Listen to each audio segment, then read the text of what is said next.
Hello and welcome all of you. OMR में कुछ topics हमारे बचे हुए थे, जैसे कि रेडियोग्राफिक इंटरप्रिटेशन एंड रेडियोथेरेपी।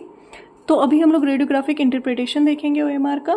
ये रेडियोग्राफिक इंटरप्रिटेशन का पहला लेक्चर होगा और कोशिश करेंगे कि इसमें ही हम लोग पूरा कंप्लीट कर लें। तो शुरू करते हैं रेडियोग्राफिक इंटरप्रिटेशन। उससे पहले अगर आप लोगों ने सब्सक्राइब नहीं किए हैं या अपने पीयर्स में शेयर नहीं किया है तो please subscribe my channel and please share with your peers. Thank you. तो क्या है रेडियोग्राफिक इंटरप्रिटेशन? रेडियोग्राफिक इंटरप्रिटेशन में हम लोग क्या करते हैं? It is a fundamentals of anatomic landmarks. Anatomic landmarks को हम लोग रेडियोग्राफ में देख के पहचानते हैं। Different lesions and their differential diagnosis, ये सब होता है रेडियोग्राफिक इंटरप्रिटेशन से इंक्रीजिंगली। ठीक है। सिस्टमिक अप्रोच, डायग्नोस्टिक सीक्वेंस में क्या होता है? Accurate history, clinical examination. ठीक है, ये हमारे काम का नहीं है। ठीक है। तो पहला जो रेडियोलुसेंट लैंडमार्क्स हमें मैक्सिला में देखने को मिलता है नॉर्मल कंडीशन में, वो है इंसिसिव पैपिला या इंसिसिव फोरा, इंसाइजल फोरामेन या एंटीरियर पैलेटाइन फोरामेन। ये क्या है? ओरल टर्मिनेशन है नेजोपैलेटाइन कैनाल का, ट्रांसमिटिंग नेजोपैलेटाइन नर्व्स एंड वेजल्स। ठीक है। ये बहुत से शेप्स एंड साइज का हो सकता है। मेयर छोटा सा एक कट हो, स्लिट हो, राउंडेड हो, ओवल हो, रोम्बाइड या फिर हार्ट शेप का हो सकता है। Average site is a site for incisal canal cyst. Incisive canal cyst can cause the enlargement of the foramen up to size of around 1 centimeter। और फिर incisive canal cyst के कारण ये incisive foramen 1 सेंटीमीटर तक बड़ा हो सकता है। Its presence over the central incisor may be mistaken for periapical lesion। और incisive canal के पास जो incisive canal cyst है उसको आप रेडियोग्राफ में किस चीज से मिस इंटरप्रेट कर लोगे? पेरियापाइकल लीजन से मिस इंटरप्रेट कर सकते हो। ठीक है। जो रेडियोलुसेंट एरिया हमें इंसिसिव फोरामेन के पास दिखेगा वो इंसिसिव कैनाल सिस्ट हो सकता है, जो मिस इंटरप्रेट हो जाए, मिस डायग्नोज हो जाएगा एज पेरियापाइकल लीजन। तो इसको हम लोग डिफ्रेंशिएट कैसे करेंगे? अगर वो पेरियापाइकल लीजन नहीं है तो लैमिना ड्यूरा इंटैक्ट रहेगा टूथ का, टूथ वाइटल होगा and shadow will shift from its original position by the change in horizontal angulation for the X-ray in case of normal appearance। ये रहा। दूसरा है हमारा intermaxillary suture.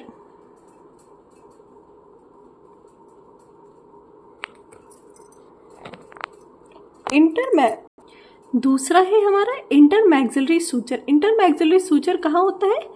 It appears between two portions of the premaxilla as a thin radiolucent line between the center of roots and root of incisors। जो आपका intermaxillary suture होगा ना, ये एक पतले लाइन की तरह, रेडियोलुसेंट लाइन की तरह अपीयर होगा रेडियोग्राफ में रूट ऑफ इंसाइजर के सेंटर में। ठीक है।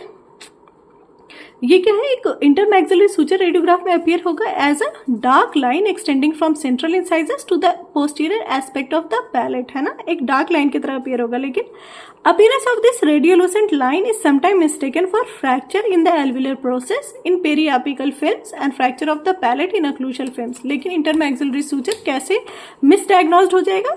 Either fracture of the alveolar process in the periapical films या फिर fracture of the palate in occlusal films, है ना।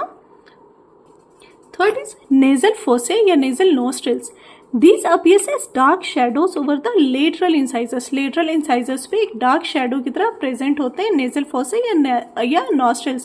The cavities are air filled। nasal cavities air filled होते हैं, इसलिए एक appear होता है एक radiolucent area as in periapical radiographs of anterior teeth, है ना। एक radiolucent area दिखता है हमें periapical radiograph में anterior teeth का, वो क्या होगा? nasal fossa होगा। These shadows are quite dark because of air in them। nasal septum और dark radio opaque line divide the two fossa, है ना। nasal septum जो है वो डिवाइड करेगा इन दो फोसे को। In radiograph the dark shadow of the cavities are lined with narrow white lines, है ना। ये dark cavity जो होगी narrow white line से अगर ऐसे दिख रही है हमें तो वो क्या है? उसको क्या इंटरप्रिटेशन में आएगा? nasal fossa या nostrils। Next is nasopalatine canals. Nasopalatine canals जो है, नेजोपैलेटाइन कैनाल्स जो है वो पेरियापाइकल फिल्म में नहीं दिखता है, ऑक्लूजल फिल्म में दिखता है। नेजोपैलेटाइन कैनाल्स क्या है?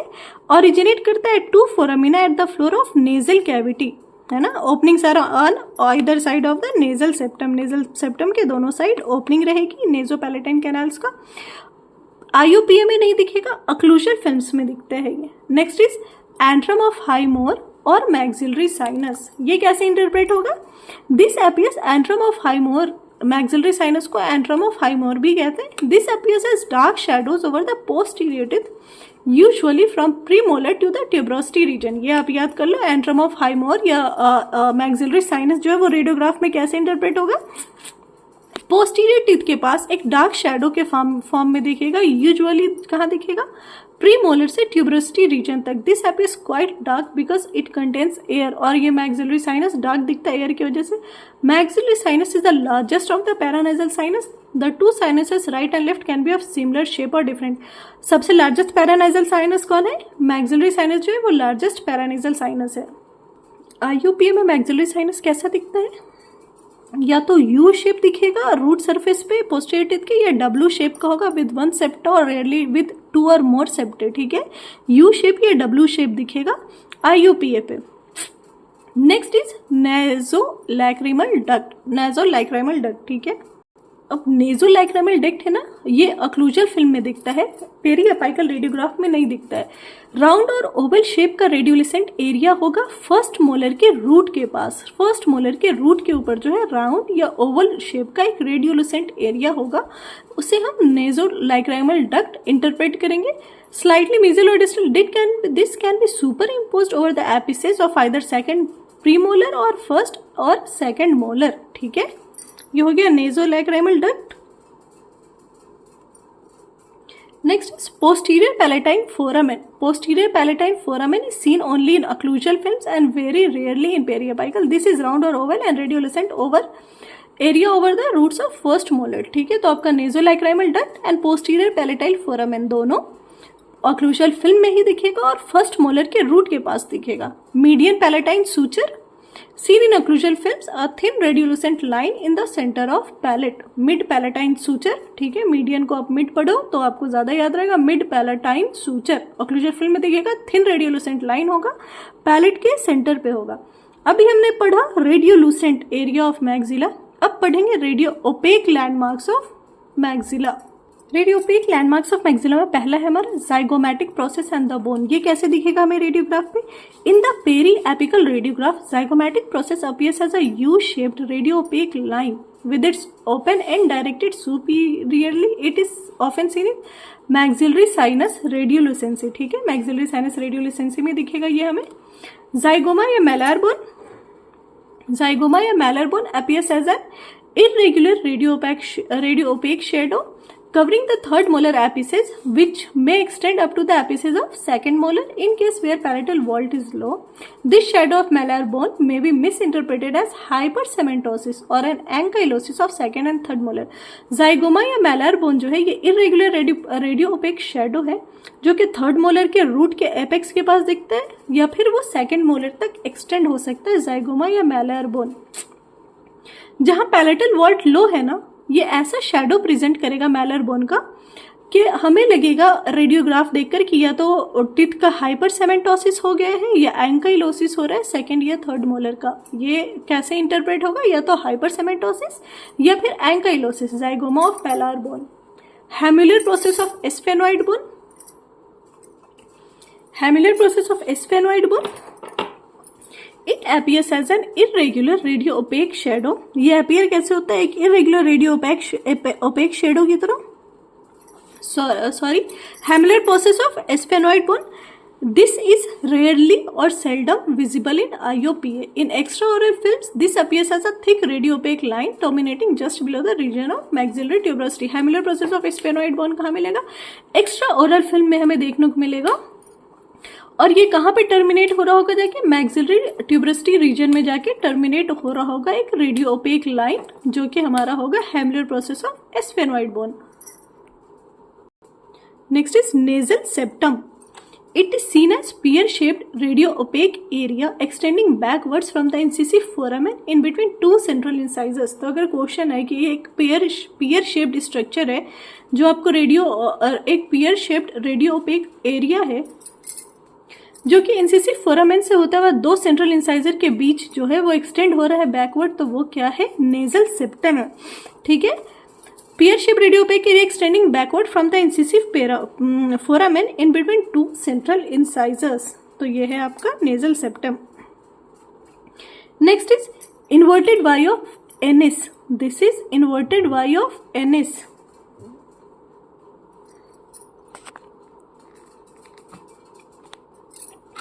In the periapical region of the maxillary canine IOPA radiograph, the lateral wall of the nasal fossa and the anterior border of the maxillary sinus forms an inverted Y, which is termed as inverted Y of Ennis, after one of the senior researchers in oral radiology, Dr. Ennis.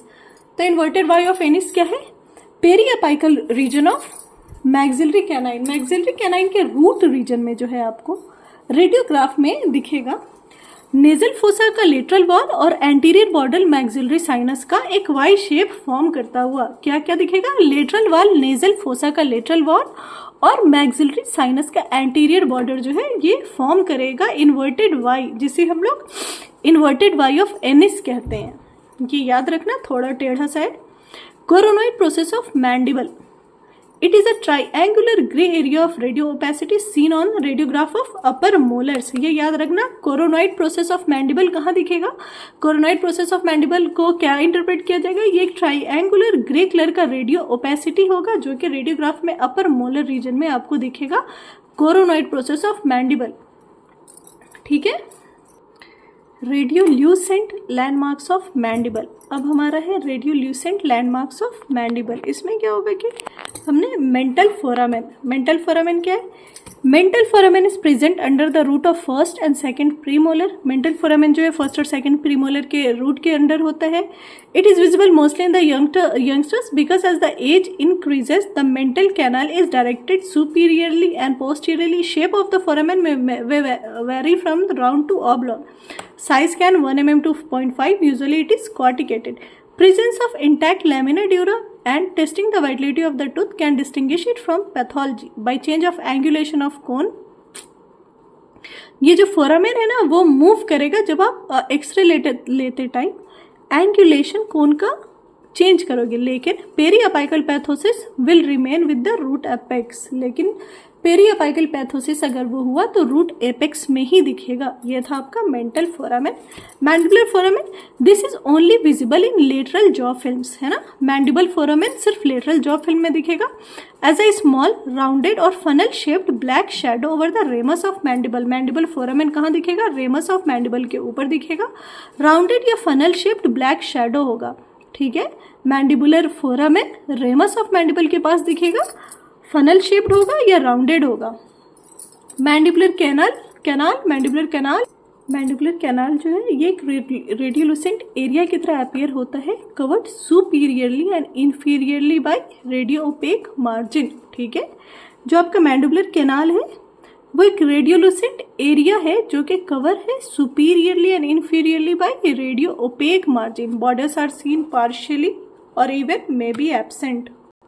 Mental fossa. Mental fossa क्या? एक depression है on the labial aspect of mandible. It is a depression found on the labial aspect of mandible on the anterior side. This may be mistaken for periapical pathology of the mandibular anterior teeth. Mental fossa को radiograph में आप interpret कर सकते हो as a mistakenly periapical pathology of the mandibular anterior teeth. ठीक है.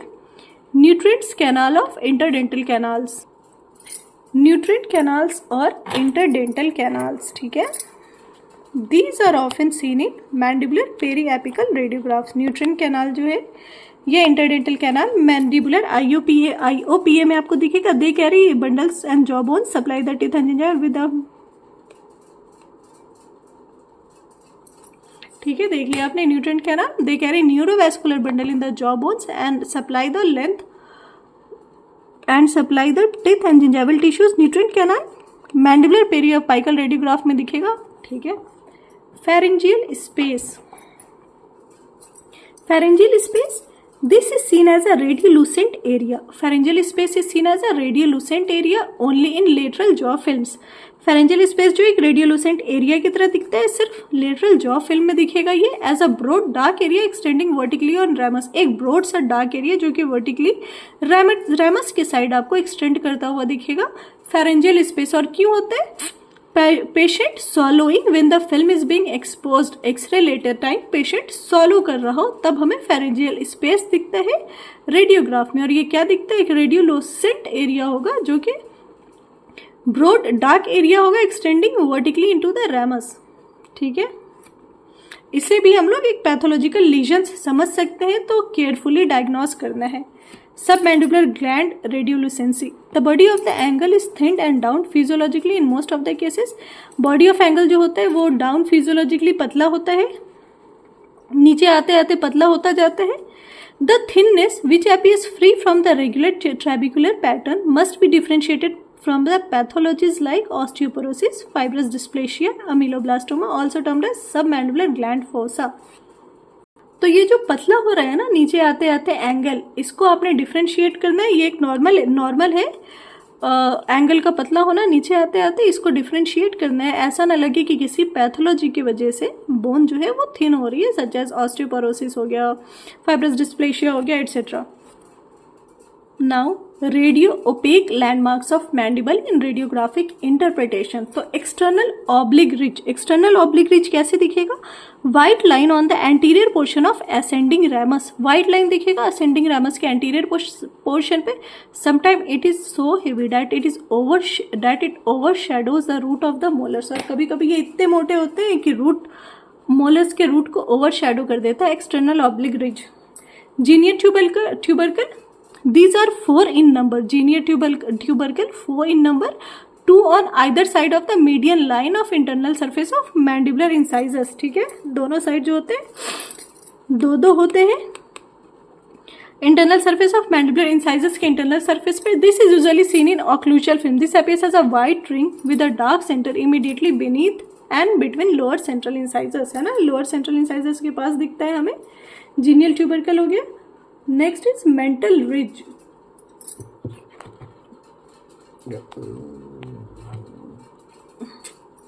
क्या है मेंटल रिज?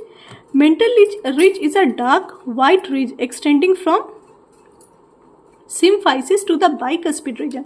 मेंटल रिज जो है एक्सटेंड कहाँ से करता है? सिम्फाइसिस रीजन से बाइकस्पिड रीजन तक। Sometimes super impose by apices of lower anterior teeth, और कभी कभी लोअर एंटीरियर टीथ के एपेक्स से सुपर इम्पोज हो जाता है। माइलोहाइड रिज जो रेडियोग्राफ में दिखेगा तो कैसा दिखेगा? This appears as a white line starting from lower border of symphysis and continuing upwards in the molar region towards ramus, है ना। अपीयर कैसे होगा mylohyoid ridge? as a white line starting from lower border of symphysis and continuing upward in the molar region towards ramus। symphysis से होता हुआ ramus के side जाएगा, sometime overlaps the molar apices। Mylohyoid ridge हो गया आपका। Lower border of symphysis से होता हुआ ये अपर रीजन ऑफ रैमस में रैमस के साइड जाएगा। अब है हमारा border of mandible. Border of mandible appears as a heavy white line on the radiograph. Border of mandible कैसे अपीयर होता है? As a heavy white line on the radiograph. This is seen on IOPA when your increased negative angulation is given in mandibular posterior radiograph. ये border of mandible जो होगा एक heavy white line की तरह appear होगा radiograph पे, है ना।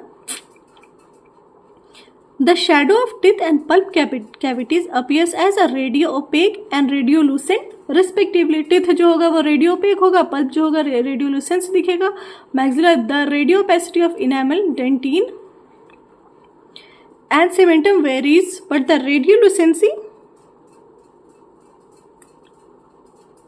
pulp cavities is uniform। pulp stones appear radio opaque। Radiographic appearance of pathological lesions, ठीक है। अब कुछ पैथोलॉजिकल लीशंस रेडियोग्राफ पे कैसे दिखेंगे वो देख लेते हैं।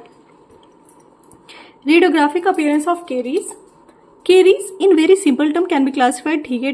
The caries usually progress along the enamel rods, hence only the radiographic appearance will be stressed upon, ठीक है। तो occlusal caries कैसे दिखेगा? Initially occlusal caries is not seen on IOPA radiograph, it is better detected by explorer and mirror, ठीक है। occlusal caries जो है ना radiolucent triangular area with base towards DEJ। occlusal caries जो होगा वो रेडियोलुसेंट ट्राइंगुलर एरिया होगा जिसका बेस जो है ना, जिसका बेस डेंटिनो इनेमल जंक्शन में होगा, जिसका बेस DEJ पे होगा, ट्राइंगुलर एरिया दिखेगा, वो होगा occlusal caries।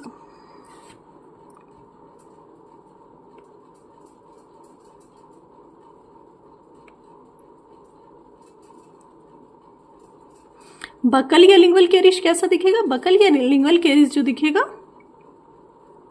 बकल या लिंगुअल कैरिज होगा ना, वो रेडियोलुसेंट एरिया होगा, ओवल या सेमी ल्यूनर शेप का होगा और ऑप्टिकल इल्यूशन देगा कि पल्प इन्वॉल्वमेंट हो चुका है, लेकिन एक्चुअल कैरिज जो होगा वो पल्प को इन्वॉल्व नहीं किया होगा उस समय तक। प्रॉक्सिमल कैरिज हमें बाइट विंग रेडियोग्राफ में सबसे अच्छे से दिखेगा, IUPA के कंपैरिजन में बाइट विंग में अच्छे से दिखेगा, ठीक है। अब जो प्रॉक्सिमल कैरिज है ना, इंटरडेंटल एरिया में स्टार्ट होगा, focal spot of radiolucency spreads into bigger oval shape का दिखेगा, बड़े से ओवल शेप का दिखेगा हमें। और जो सेकेंडरी कैरीज होता है ना, वो बाइट विंग रेडियोग्राफ में अच्छे से दिखता है। सेकेंडरी कैरीज जो है वो बाइट विंग रेडियोग्राफ में अच्छे से दिखेगा, प्रॉक्सिमल कैरीज भी बाइट विंग रेडियोग्राफ में अच्छे से दिखेगा। सेमेंटल कैरीज है ना, सेमेंटल कैरीज अपीयर कैसे होगा रेडियोग्राफिकली? सॉसर शेप्ड लीशन होगा किसी भी टूथ सरफेस पे, लेकिन मीजियल सरफेस ज्यादा ससेप्टेबल होते हैं जी। सेमेंटल कैरीज जो है वो सॉसर शेप्ड का दिखेगा। जो सेमेंटल कैरीज है ना, सॉसर शेप्ड कैरीज, इसको ना हमने थोड़ा केयरफुली एग्जामिन करना होता है। क्यों? कि डिफरेंशियल डायग्नोसिस एस्टैब्लिश करना होता है क्लास 2 कैरीज के अगेंस्ट एंड इरोजन सरफेस, क्योंकि सर्वाइकल एरिया में इरोजन भी होता है ना, तो इरोजन से अलग करना होता है हमें आपके सेमेंटल कैरीज को। क्यों? क्योंकि जो neck of the tooth area between crown and root absorbs less x rays and appear radiolucent either uniform all around और more consistent on the proximal surfaces, this is known as cervical burnout. क्या हो रहा है कि tooth के नेक के reason में या फिर क्राउन और रूट के बीच के एरिया में एक्सरे बहुत कम एब्जॉर्ब कर रहे हैं और ये एरिया हमें रेडियोलुसेंट दिख रहा है, या तो पूरे में यूनिफॉर्मली रेडियोलुसेंट होगा या फिर ज्यादा कंसिस्टेंटली प्रॉक्सिमल सरफेस पे होगा। इसे हम लोग सर्वाइकल बर्नआउट करते हैं। अब क्या है? Radiographic appearance of periapical lesions. Following lesions need to be differentiated from each other.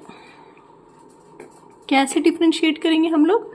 Periapical granuloma, periapical cyst, periapical abscess, periapical cemental dysplasia, endodontic scar, teeth with incomplete formation of roots and ये and discontinuity of lamina dura. और इन सब को हम लोग कैसे differentiate करेंगे? Periapical के लैमिना ड्यूरा की डिसकंटिन्यूटी को, या फिर ग्रैन्युलोमा को, या सिस्ट को, या एब्सेस को, या फिर सीमेंटल डिस्प्लेशिया या सीमेंटोमा को हम लोग कैसे इन सब पेरीएपिकल लीशन को कैसे डिफरेंशिएट करेंगे? तो क्या है कि radiographic appearance of periapical lesions varies greatly. First sign will be the loss of intact lamina dura, ठीक है। लैमिना ड्यूरा जो है वो इंटैक्ट नहीं रहेगा, लॉस हो जाएगा और ये विड्थ आ जाएगी उसके बीच। Second is the small bulb-like radiolucent lesion in a non-vital tooth with a sharp reactive border of the bone formation granuloma. Periapical granuloma कैसे हमें पता चलेगा? क्या होगा? Small bulb-like radiolucent lesion in a non-vital tooth, ठीक है। non-vital tooth के में होगा bulb-like radiolucent lesion होगा with a sharp reactive border of bone formation. bone formation का एक sharp reactive border हमें दिख रहा होगा, तो ये periapical granuloma होगा। Third, discontinuity of lamina dura हमारा पहला हो गया। पेरीएपिकल ग्रैन्युलोमा का हमें मिल गया। पेरीएपिकल सिस्ट होगा तो कैसा दिखेगा? राउंडेड या oval shaped radiolucency more than 5 mm in diameter, usually in contact with a non vital tooth, ठीक है। 5 mm के डायमीटर से ज्यादा होगा, ओवल शेप का होगा या राउंडेड शेप की रेडियोलुसेंसी होगी तो वो पेरीएपिकल सिस्ट होगा हमारा, ठीक है। फोर्थ नंबर पे यहाँ आ रहा है पेरीएपिकल एब्सेस, और ये फोर्थ पेरीएपिकल एब्सेस के बारे में क्या बोल रहे हैं? इरेगुलर बॉर्डर और hazy border radiolucency in a tooth which is painful on vertical percussion, ठीक है। पेरीएपिकल एब्सेस होगा तो पेन ऑन परकशन होगा हमारा, इरेगुलर बॉर्डर होगा या हेजी बॉर्डर होगा और पेन ऑन परकशन होगा तो वो पेरीएपिकल एब्सेस है, ठीक है। अब सिस्ट, ग्रैन्युलोमा, सिस्ट और ग्रैन्युलोमा के बारे में देख लो। ग्रैन्युलोमा क्या है? Small bulb-like radiolucent lesions in a non-vital tooth with a sharp reactive border of bone formation, ठीक है। bone formation का border दिखेगा हमें, ये हो गया पेरीएपिकल ग्रैन्युलोमा। राउंडेड और oval shape radiolucency more than 5 mm in diameter, तो ये होगा आपका पेरीएपिकल सिस्ट। और periapical abscess pain on percussion होगा, हेजी बॉर्डर होगा, ठीक है, यहाँ पे शार्प बॉर्डर है और इधर हेजी बॉर्डर है, तो पेरियापाइकल एब्सेस। फिफ्थ में क्या है हमारा, पेरी एपिकल सीमेंटल डिस्प्लेशिया या सीमेंटोमा। पेरी एपिकल सीमेंटल डिस्प्लेशिया या सीमेंटोमा है। तो पेरी एपिकल के बारे में ये क्या बोल रहे हैं, पेरी एपिकल सीमेंटल डिस्प्लेशिया या cementoma is a benign tumour of the cemental tissue and belongs to the group of lesions termed as cementoma. It is seen in 3 stages, ठीक है। पहला स्टेज सीमेंटोमा का क्या होगा, फुली रेडियोलुसेंट स्टेज। दूसरा है mixed radiolucent and radio opaque specks stage. तीसरा है completely radio opaque blob of pathologic cementum stuck to the root periapices. Tooth is vital and non symptomatic. Cemental dysplasia में या सीमेंटोमा में ये सब दिखेगा रेडियोग्राफ में आपको पेशेंट के। Stage 1 to 3 takes about 12 to 18 months. Cementoma में स्टेज 3 तक पहुंचने में 1 साल से 1.5 साल लगता है। सिक्स्थ में क्या है हमारा, सिक्स्थ में है हमारा एंडोडोंटिक स्कार। सिक्स्थ के बारे में क्या बोल रहा है, history of the recent endo surgery will normally alert the clinician to the possibility of the post op scar. Rare lesions discussion will not be attempted. Scar के बारे में, ठीक है। रूट रिजॉर्प्शन में फिजियोलॉजिकल रूट रिजॉर्प्शन होते हैं और pathological root resorption होते हैं, ठीक है। फिजियोलॉजिकल रूट रिजॉर्प्शन क्या होगा, डेसिडस टूथ का जब फिजियोलॉजिकली रूट रिजॉर्ब होता है तो ही वो शेड करते हैं, और वो रिजॉर्ब कैसे होता है, पीछे से परमानेंट टिथ से पुश करते आ रहे होते हैं, तो डेसिडस टूथ का जो है वो फिजियोलॉजिकल रिजॉर्प्शन होता है रूट का। एक होता है pathological root resorption. Pathological root resorption जो है वो इंटरनल रूट रिजॉर्प्शन भी हो सकता है और एक्सटर्नल रूट रिजॉर्प्शन भी हो सकता है। Internal root resorption occurs as a result of local irritation with the resulting inflammation of pulp. Pulp के inflammation की वजह से होगा internal root resorption. Any trauma resulting in disturbance of circulation और pulp, उसमें भी क्या होगा, pulp का circulation disturb होगा, उसकी वजह से resorption of the tooth होगा. This process if continues may lead to resorption of the root. ठीक है। Root resorption after pulpotomy operation has been seen. Occasionally deciduous molars show internal resorption, ठीक है। तो इंटरनल रिजॉर्प्शन आपको occasionally किस में देखने को मिलेगा, कॉमनली डेसिडस मोलर में। External root resorption, external root resorption usually involves permanent dentition. This can be due to inflammation of PDL ligament, may be because of pressure of impacted teeth along side of cyst and tumors. Root resorption after reimplantation is quite common and concomitant internal and external. Next is hypercementosis. क्या होगा, excessive deposition of cementum either along the entire length of root or only in the apical region. It may be due to the systemic effect or because of infection which causes constructive rather than destructive, ठीक है। यहाँ तक हो गया radiographic interpretation आपका। एक छोटा सा है रेडियोग्राफिक अपीयरेंस ऑफ पीडियल डिजीज और फिर खत्म है आपका radiographic interpretation. Periodontal disease being the most prevalent, radiographic appearances are important. Following checkup, patients with bite wing radiograph is mandated to know the initiation of PDL disease. PDL disease के लिए हमें bite wing radiograph चाहिए। पहला sign क्या दिखेगा हमें, thickening of PDL space। दूसरा thickening in maxillary premolar is due to TFO, trauma from occlusion की वजह से maxillary premolar में thickening दिखती है हमें। The very initial sign that periodontal lesion has set in is the loss of crystal bone in the interdental area. Interdental area में crystal bone का loss होना इस बात का सबूत है कि periodontal lesion है वहाँ पे। Very initial sign periodontal lesion का क्या है कि loss of crystal bone in interdental area. Interdental area में crystal bone का loss होना जो है सबसे initial sign है pedial lesions का। Horizontal bone loss is that which shows the resorption in interdental area which is parallel to the line joining the two CEJ. Horizontal bone loss कहाँ दिखेगा आपको, interdental area में, ये याद रखना। Angular bone loss या vertical bone loss is that which the radiolucency of the resorbed bone causes the acute angle to form. Angle between this and suggestive of primary TFO. Angular bone loss किस में होता है, trauma from occlusion में या secondary trauma from occlusion में। Angular bone loss किस में होगा, vertical bone loss या angular bone loss trauma from occlusion में होगा। हॉरिजेंटल बोन लॉस किस में होगा, resorption in the interdental area है।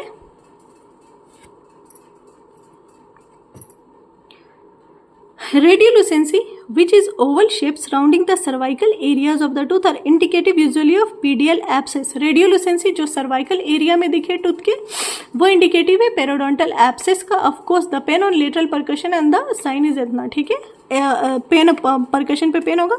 Full mouth bitewing radiograph best है इवेल्युएट करने के लिए.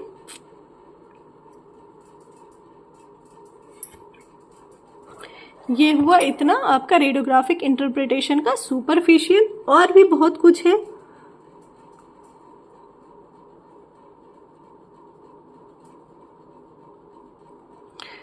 लेकिन इतना कर लो आप, बाकी अगर हो सके तो डेंटल पल्स से कर लो. Thank you. रेडियोग्राफिक इंटरप्रिटेशन का ये थोड़ा थोड़ा हो गया सुपरफिशियल. बाकी बहुत सारे सिस्ट्स हैं, जॉज हैं, उन सब का होता है रेडियोग्राफिक इंटरप्रिटेशन, हमें पढ़ना होता है. बट अभी नहीं हो पा रहा है समय सीमा के वजह से. Thanking you. All the best.